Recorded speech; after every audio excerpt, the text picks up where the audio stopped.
Welcome to this week's Culture Couch Live. Bit of a break, crew, haven't we? We've sort of been busy, which is good busy. And actually, it's a good segue into today's discussion too, Adam. Maybe we need to take some of your advice. We've got Chris, we've got Adam, and we got Murph on today. Morning, how are we all? Good? Excellent. Very well. Good. Thank you. Good. I haven't been on for a while, Rizzy. I've missed you. No, that's what I was just saying. That's why I'm interested, because we've sort of been busy, and the conversation, Murph, today is a little bit about that. So we might be able to get some advice. And I know we all enjoy, Adam, your coach's message on a Monday, and it prompted us to have a conversation around culture care. So maybe you want to open up, and then we'll just throw it open as we normally do.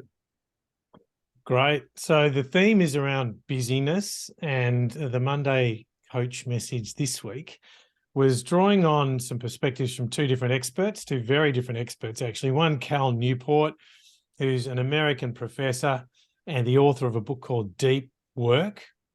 And his observation was around, at his Ivy League university, the most successful students were not the ones that were just burying themselves in the library the whole time, but they're actually the ones who managed to put fun into their day too. And he said that work really was a symptom of two factors: time spent times the intensity of focus. Yeah. And the other one was Tom Harley from the Sydney Swans, the CEO of the Sydney Swans. Now, he's obviously been a very high-performing athlete in his time, now a high-performing executive in running that club. And he learned this year was around structuring his day so that his time wasn't just being taken away from him in meetings and things that he didn't have control of, to put an hour in the morning and an hour in the afternoon that was blocked out just for him to do the work that, he could attend a meeting if he wanted to, or he could just attend to some work on his own if he wanted to. And I thought it was a really two interesting perspectives on how they structure their lives to avoid the busyness and yet still get the work done. Yeah, that was interesting when I was reading it. I mean, there's a lot we can break down here.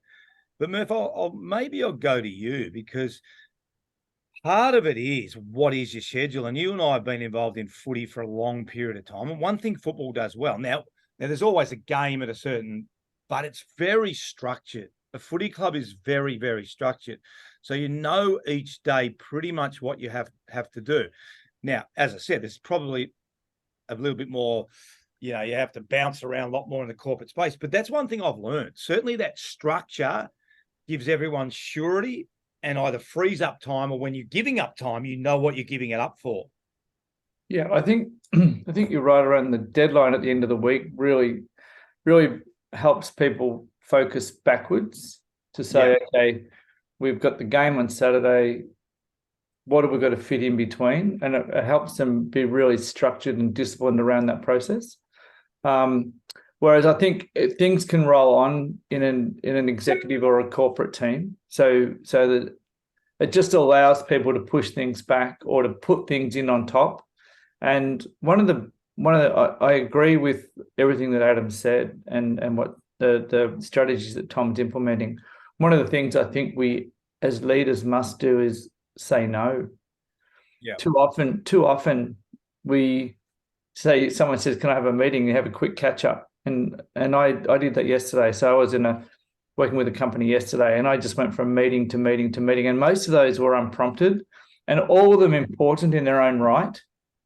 But at the end of the day, you go, wow, I haven't done some of the things that I actually needed to do because I've been having these meetings. So I think our capacity to be really disciplined around saying no is big. And I think that's Jim Collins. It says you need to say no and prioritize. So yeah, I think prioritizing really clearly and saying no is really important. And there's a couple of other strategies which I guess we'll explore as we go through. I think, Adam, too, I think what Tom was saying is, when he was putting out his diary, he's actually blocking it out for nothing other than giving himself time as well. And I actually found that when I was coach.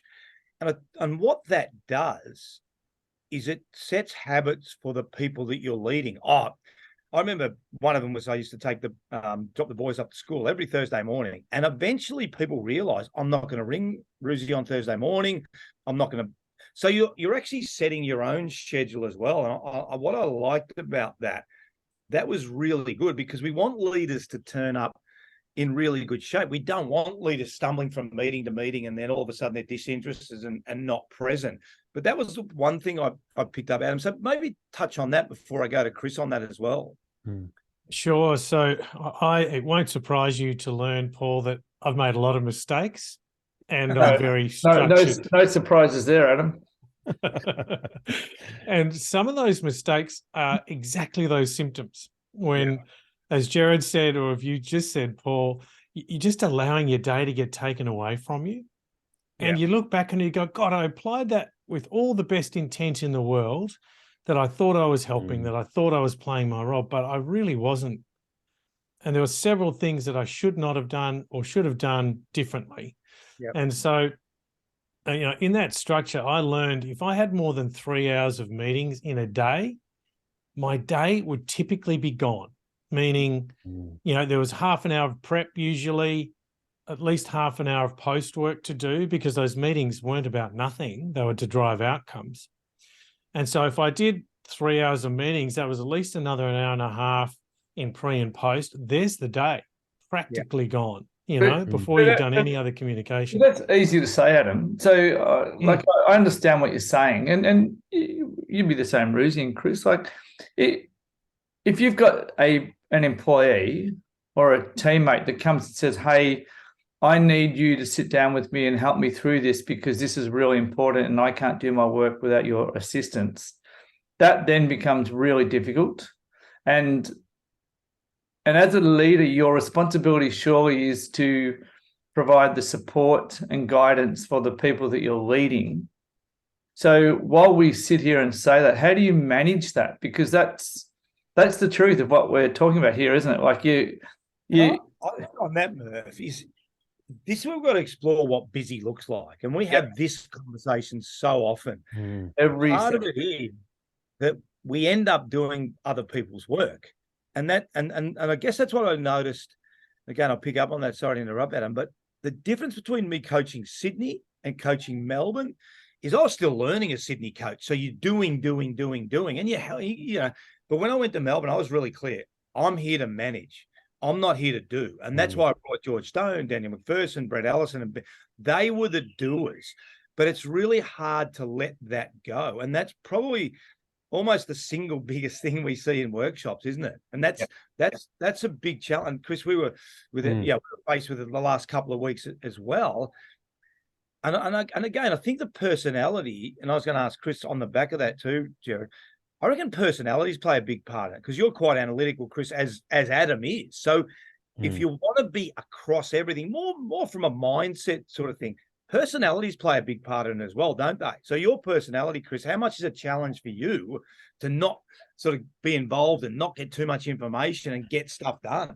Yeah, well, it can sap your energy, right? Like it sitting down to do, it's how you're managing your time so that you're not exhausted by the end of the day, right? If I'm having to sit down and be task oriented for 8 hours straight, I'm going to be a heap by 7 o'clock at night, And so I think Emil actually brings up a strategy around folks with yellow energy like we have, is that at the beginning of the day is if there's tasks that have to be completed, do it early in the day when you have that energy for it, right? Doing it late in the day, it's like, oh, well, you know what? I could probably do that tomorrow, And I think one of the things that comes up, in fact, last week in some of our sessions came up a lot, is they were meeting intensive. So if you were even an ancillary touch to a topic, you were invited into a meeting, whether or not you contributed anything to that or not. And it was the company's culture. And so you can just imagine how that is. And there was a lot of discussion around, do we have the right people in the right meetings at the right time? And I think really being deliberate about that, because I think a lot of companies have that challenge of, and I've worked in those companies myself where I've seen it in action, where their meetings are to schedule the next meeting, right? And I think the interesting thing, Chris, on that, and Adam, I'll go to you. They brought up FOMO, the fear of missing out on a meeting. It's actually quite fascinating. But again, it gets back to that trust, Adam, doesn't it? It gets back to what meeting you're supposed to be in, who's doing the work. And I think the more we do our work, trust becomes an economic driver. It's not just a nice to have, is it? Because even relating to this conversation, a lot of it is about trust. Oh, absolutely. I think that is the foundation. And to sort of parlay Jared's question into this answer as well, it all came back to an exercise I did with Performance by Design as CEO, was to set up what were our vision, our mission, our goals, our purpose, and our behaviors. And so we really codified what trust looked like. Am I doing my role well when I do this? And that was, for us, was accountable, unified, inspiring, right? So I knew in deciding, okay, if I'm going to keep to the 3 meetings today, to Jared's question, am I being accountable, unified, and inspiring if I say no to this meeting request? And I would make a decision, because I'd only had 3 hours of meetings booked into the day, that I had the flexibility in the day to handle whatever might come up. And I could decide, am I being those 3 things, accountable, unified, inspiring, if I say no? Sometimes the answer is yes. Sometimes the answer is not me in that equation. That's not me coaching and being coached. That's not me making the right call for the business. But sometimes it is. And so I had the flexibility in my day to do that. But I learned that if I had any more than those 3 hours of meetings in a day, I wasn't seeing everything. And I might be attending to one person, but I'm not attending to the team's need. And I had to keep that alive. I had to keep that code alive to say, am I serving my role? Am I doing what the team needs me to do by saying yes or no to this meeting?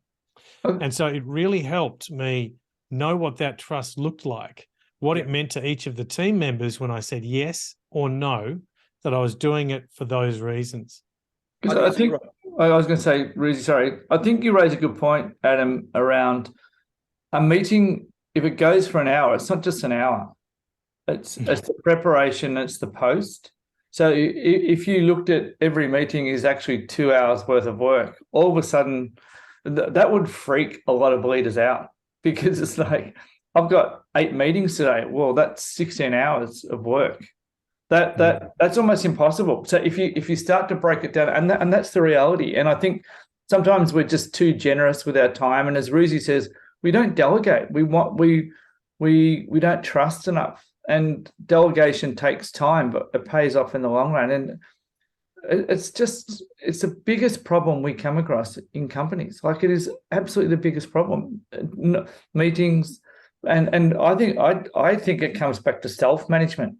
So I don't use the phrase time management when I'm working with executives. I talk about self-management, because if you manage your own time well, and that's to your point at the beginning, Adam, if I manage my own time well, then everything else comes from that. But if I let it creep here, I let it creep there, then I'll lose my exercise. And that goes to Ruzi's point about being well. I lose my sleep. Yep. I lose my time with my family. And then all of a sudden, my life becomes a little bit skewed, and I'm not the leader I need to be for the people that I need to lead. And so I would generally refer to it as self-management as opposed to time management. Yeah, it's a great point. I like that. But I also think as well, Chris, someone's got to make the decision as well. I think sometimes, again, getting back to this meeting and everyone's in the meeting, someone's got to say, well, no, for the betterment, Adam, to your point, this is the company we want to be. And for a high-performing team, you're in the meeting, you're in the meeting, you're in the meeting. And when we're in the meeting, we're making decisions. I think that's the other part of this self-management, Murph, that then creeps over to team management. Are we managing the self? If you get the self-management right, then there's still a challenge about the meeting itself, isn't it? In that meeting, who is responsible for what? Or do we just sit and waffle on and then we don't get an outcome? So again, getting back to your values, Chris, as well, about what is the outcome of this meeting? I think that's a big part of it too. Well, and I think that is having the agenda planned ahead of time. I think that's one of the things we're seeing with the PTC is that, it allows companies to create the structure so that we can get everybody feeling in a safe space where they feel like, they can contribute, and just being able to kind of get some of those basic things out of the way, so that then we get into more of the outcome-based elements that we have to have in order to be the high-performing team we want to be. Because at the end of the day, if the meeting's not producing something, then we've wasted everyone's time. And I think that's just cancel them. I reckon the great strategy is just cancel every meeting and see which meetings you really need to have. How many times do we just frigging go to meetings for the sake of going to meetings? And I think that I agree with it. Priya Parker, the Art of Gathering, it's just a wonderful book which focuses in on this, and this is her specialty, is who should be at the meeting, how we got outcomes, etc. It's such a good topic. Yeah, you said it pretty succinctly last week, Ruzi. It's that people don't hate meetings; they hate shitty meetings. Yeah. And a lot of times they go into meetings without the intent. And I can just imagine, the company we were working with last week, when you have that meeting culture, how much time. And the crazy thing was, the biggest challenge that they're faced with was they were overloaded, and just to your point, they weren't saying no enough. And that was literally one of the behaviors that they came back with, was that they needed to say no. It doesn't take long to recognize you shouldn't be in the meeting, does it? So then what happens for the next 55 minutes? You're distracting other people from, and then maybe when you're brought into it, you're actually thinking about something else. So you're not even present as well when you're in the meeting. So you start to make jokes, start to carry on. Do your emails. Like, there's all these sorts of distracting behaviors, which means you're not present, which means that then has a really huge knock-on effect for other people. We talk about, as a leader, your behavior impacts others. If you've got one person in a meeting who isn't present, that's really distracting for everybody else. Like, it just is. 100%. Yeah. So just to wrap it up, Adam, I want to go around the one, and I know we've sort of thrown them around, but if you one tip for a leader, so someone that's listening and going now, to Jared's point, yes, but I have to be present for everyone, and yes, I have to do this meeting, and yes, I have to do that. It's fine for you guys sitting on the what's the one thing I'll ask each of you to get across? So I'll start with you, Adam. Make sure your meetings are serving your team purpose. Yep. That's it. Yep. Great. Jared? Yeah, similar. I would go one step down the tree from that, if you like, in terms of understand your own personal values and you as a leader, and are you meeting the criteria around your personal well-being, health, mental health, your leadership capacity. So if the diary is controlling you, then you're not living your values, your personal values. So take control of your own self-management, for me, and then everything else will fall out of that, because it will help you make better decisions about, do I need to delegate this? Should I go to this meeting? Should I talk to that person? Should they talk to somebody? So I think having that clarity at the beginning will help you. Yep, good. Chris? Yeah. So am I coming through okay? Yep. Seems like I'm a little blocked up here. All right. Yeah, I think it really is, and I picked this up from Emil, is really having an outcome in mind, that when we go into the meeting, that we have an objective that we're trying to, that everybody's on the same page, that at the completion of this, we'll have satisfied that objective. So, and I think a lot of times the meetings are there for the sake of the meeting. So 100%. I just want to add one thing. I think role clarity as well. Like role clarity. If we're really certain on the roles that we play, we probably will be in less meetings, and we'll actually be able to hand over work from a leadership point of view. And I think that's a big thing. Be really clear on the roles and expectations, and then you've got accountability, and then who's in the meeting. So I think that's a really good way to wrap it up. Really good. Thanks, Adam. Sorry, Rizzy, before we finish up, I know I always do this to you, but right. I just want to check, have we got the right people in this meeting? Did we get the outcome we wanted?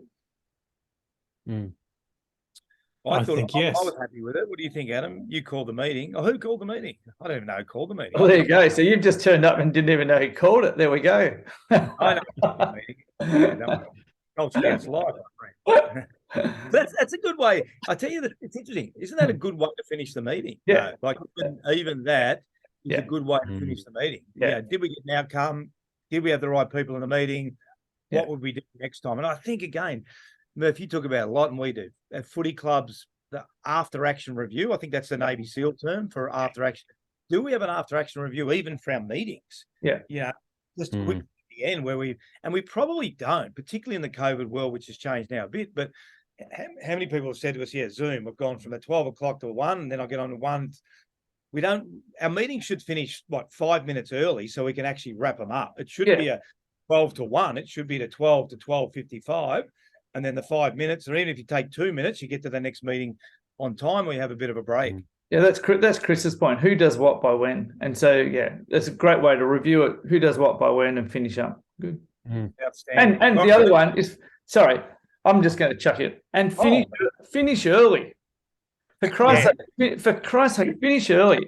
Nothing drives me more insane than people going to the minute and then you've got to get to another meeting. Well, by the end of the day, the last meeting ends up starting a half an hour late, doesn't it? Because you've hold on 5. It just stacks up. And everyone's correct by the end of the day. So the last meeting's a waste of 15, time. 20 minutes. Yeah, we're going over time now, Rizzy. What are you doing? All right, I'm going to hang up now. All right, guys, fantastic. Thanks, Adam. Thanks, Chris. Thanks, Murph. We'll see you all next week on the Culture Couch Live. Thanks, guys. Appreciate it.